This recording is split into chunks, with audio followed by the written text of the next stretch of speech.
ಇಂದು ನಾನು ಮಾಡ್ತಾ ಇರೋ ರೆಸಿಪಿ ಶೇಂಗಾ ಚಿಕ್ಕಿ. ಬಾಲ್ಯದಲ್ಲಿ ಶಾಲೆಗೆ ಹೋಗುತ್ತಿರುವಾಗ ಗೆಳತಿಯರೊಂದಿಗೆ ಸೇರಿ ಶಾಲೆಯ ಪಕ್ಕದ ಅಂಗಡಿಯಿಂದ 1 ರೂಪಾಯಿ ಕೊಟ್ಟು ತಿಂದ ಚಿಕ್ಕಿಯ ರುಚಿ ನೆನಪು ಹಾಗೇ ಇದೆ ತಾನೆ. ನಿಮಗೆ ಇದನ್ನು ಮನೆಯಲ್ಲಿಯೇ ತಯಾರಿಸಬೇಕೆಂದಿದ್ದರೆ ನಿಮಗಾಗಿ ಸುಲಭ ರೆಸಿಪಿ ಇಲ್ಲಿದೆ. ಶೇಂಗಾ ಚಿಕ್ಕಿ ಅಂದರೆ ಯಾರಿಗೆ ತಾನೇ ಇಷ್ಟ ಆಗಲ್ಲ ಹೇಳಿ. ಶೇಂಗಾ ಚಿಕ್ಕಿ ರುಚಿಯ ಜೊತೆಗೆ ಪೌಷ್ಟಿಕವೂ ಹೌದು.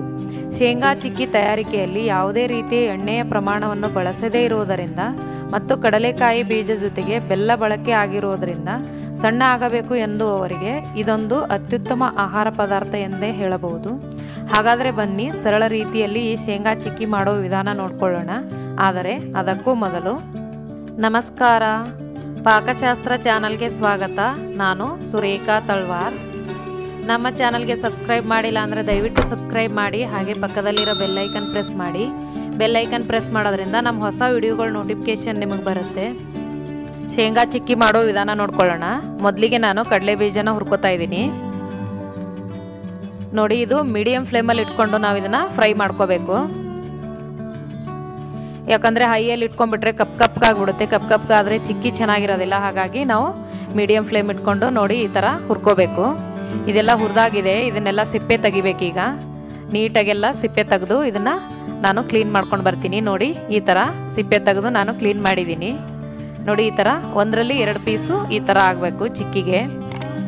ಈಗ ನಾನು ಅರ್ಧ ಬಟ್ಲಷ್ಟು ಬೆಲ್ಲ ತೊಗೊಂಡಿದ್ದೀನಿ. 1 ಬಟ್ಲು ಕಡಲೆ ಬೀಜಿಗೆ ಅರ್ಧ ಬಟ್ಲು ನಾನು ಬೆಲ್ಲ ತೊಗೊಂಡಿದ್ದೀನಿ.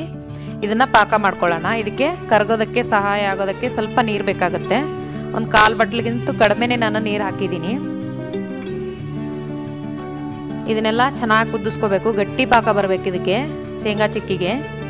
ಇದು ಎಳೆ ಪಾಕ ಬಂದಿರೋದು ಅಷ್ಟು ಚೆನ್ನಾಗಿರೋದಿಲ್ಲ. ಗಟ್ಟಿ ಪಾಕ ಬಂದರೆ ಚೆನ್ನಾಗಿರುತ್ತೆ. ಗಟ್ಟಿ ಪಾಕ ಅಂದರೆ ನಾವು ನೀರಲ್ಲಿ ಹಾಕಿದ ತಕ್ಷಣ ಕೂಡ್ಕೊಂಡು ಬಂದು ಬೆಲ್ಲ ಈ ಥರ ಕೈಯಲ್ಲಿ ಉಂಡೆ ಕೂಡ ಮಾಡೋಕ್ಕೆ ಬರಬೇಕು. ಆ ಥರ ಗಟ್ಟಿ ಪಾಕ ಬರಬೇಕು. ನೋಡಿ, ಈಗ ಪಾಕ ರೆಡಿಯಾಗಿದೆ. ಈ ಥರ ಬಂದು ಕೈಯಲ್ಲಿ ಗಟ್ಟಿ ಆಗಿಬಿಡ್ಬೇಕಿದು. ಆ ಥರ ಪಾಕ ರೆಡಿ ಆಗಬೇಕು. ಈಗ ನಾನು ಇದಕ್ಕೆ ಕಡಲೆ ಬೀಜ ಸೇರಿಸ್ತಾ ಇದ್ದೀನಿ. ಇದು ಹಾಕಿದ ತಕ್ಷಣ ಚೆನ್ನಾಗೆಲ್ಲ ಮಿಕ್ಸ್ ಮಾಡ್ಕೋಬೇಕು ಇದನ್ನು. ನೋಡಿ, ಸ್ಟವ್ ಆಫ್ ಮಾಡ್ಕೊಂಡ್ಬಿಟ್ಟು ನಾನು ಇದನ್ನು ಮಿಕ್ಸ್ ಮಾಡಿದ್ದೀನಿ. ಇದು ಒಂದು ಬಟರ್ ಪೇಪರ್ ಮೇಲೆ ಹಾಕ್ತಾ ಇದ್ದೀನಿ ನಾನು. ಇಲ್ಲಾಂದರೆ ಒಂದು ಪ್ಲೇಟಿಗೆ ಎಣ್ಣೆ ಹಚ್ಕೊಂಡು ಆ ಥರ ಕೂಡ ಹಾಕ್ಬೋದು. ಇದು ಸ್ವಲ್ಪ ಲಟ್ಸೋದ್ರಿಂದ ಚೆನ್ನಾಗಿ ಬರುತ್ತೆ. ಹಾಗಾಗಿ ನಾನು ಇದು ಬಟರ್ ಪೇಪರ್ ಮೇಲೆ ಹಾಕ್ಕೊಂಡಿದ್ದೀನಿ. ಇದು ಸ್ವಲ್ಪ ನಾವು ಲಟ್ಟಣಿಗೆಗೆ ಸ್ವಲ್ಪ ಎಣ್ಣೆ ಹಚ್ಕೊಂಡು ಈ ಥರ ಲಟ್ಸ್ಕೋಬೇಕಾಗತ್ತೆ. ನೋಡಿ, ಸೈಡಲ್ಲೆಲ್ಲ ಬಿಟ್ಕೊಂಡಂಗೆ ಆಗಿರೋದು ನಾವು ಕೂಡಿಸ್ಕೋಬೋದು. ಏಕೆಂದರೆ ಇದು ಗಟ್ಟಿ ಆಗೋದಾಗ ಚೆನ್ನಾಗಿ ಅಂಟ್ಕೊಂಡ್ಬಿಡುತ್ತೆ.